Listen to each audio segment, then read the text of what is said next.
In yesterday's episode, when talking about how retailers should be considering how consumer AI agents will be interacting with their website in the future, I stuck a bold flag in the sand.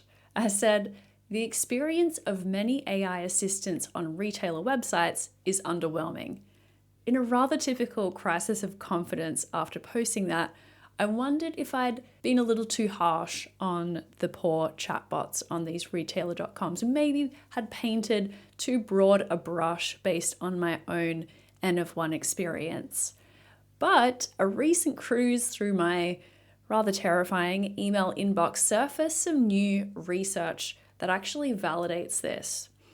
Akeneo, a product experience and product information company, recently surveyed 1,000 US consumers on how they are navigating AI in their shopping journeys. And this survey found that while 75% of consumers have encountered AI recommendations or chatbots online, only 44% actually engaged with them. Yikes! That is a significant gap between exposure and adoption. In this episode today, I'm going to dig into why consumers say they don't trust AI shopping chatbots and AI recommendations, and where the opportunities really might be. Let's dive in. Good morning and welcome to the Retail Media Breakfast Club. I'm your host, Kiri Masters, and every weekday at 6 a.m. Eastern, I bring you candid and real discussions in the world of retail media and marketplaces in just 10 minutes. So bring your own cup of coffee and we'll get smarter about retail media together. So consumers say they don't like AI. Akeneo's survey says that only 45% of consumers have some level of trust in AI-powered recommendations and chatbots. I can't say I'm shocked by this, but let me argue the other side for a second. Here's the issue with self-reported preference surveys. We are abysmal predictors of our own future behavior. We're only slightly better at recalling our past behavior, especially when it comes to technology we don't fully understand.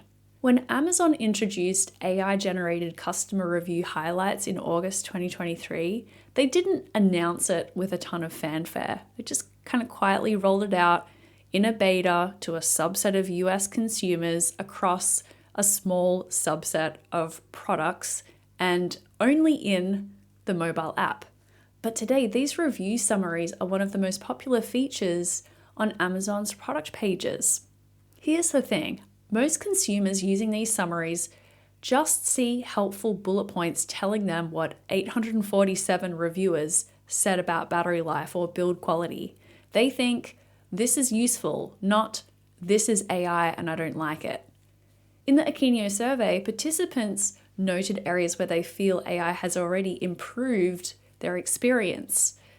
Such areas are noticing AI being used to improve product recommendations, with 37% of consumers agreeing to that, faster customer support, with 33% agreeing to that, improved or more accurate search results, with 31% agreeing to seeing that, better product information and descriptions, and improved AI summaries of customer reviews. These are all things that consumers out there are noticing have been improvements to the sort of quality of life on retail websites and the path to purchase. So when asked, do you trust AI shopping assistants, many consumers likely picture these obvious chatbots of varying levels of sophistication and answer no, while simultaneously appreciating dozens of AI-powered improvements that they don't even recognize as artificial intelligence. Consumers benefit from AI daily without recognizing it as such. Just don't come at me with your chatbot. As I argued in yesterday's edition, retailers are building chatbots that consumers appear to be avoiding, even as these same consumers increasingly become codependent on ChatGPT as their work sidekick, life coach, and best friend. They won't trust your retailer.com chatbot to help pick an outfit out for their first game of paddle, but they will certainly ask ChatGPT for styling advice. It seems that despite the early numbers showing positive experiences with AI, retailers and brands still need to proceed with caution. Using AI to summarize search results and reviews? Yes, please. Using AI to build out woefully inadequate product page info across all buying channels? No brainer. Foisting an annoying AI chatbot on me? No thanks. Now, before you go, I want to tell you about a webinar this Wednesday at 2 p.m. Eastern Time, brought to you by Future Commerce and Keen Decision Systems. It's called the Retail Media Halo Effect. Retail media isn't just a channel or a tactic, it's an enabler for immersive commerce. With retail media networks now extending into social media, connected TV advertising, and even into stores, brands have the chance to rewrite their advertising playbooks to fully capitalize on its omni-channel halo effect.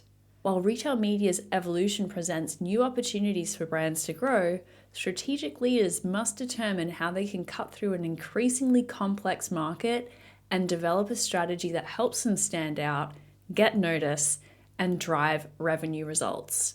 Join me, Sarah Ayala, AVP e-commerce at The Wonderful Company, and Bradley Kiefer, Chief Revenue Officer at Keen Decision Systems, for this webinar brought to you by Future Commerce. I'll add the registration link in the show notes and see you there.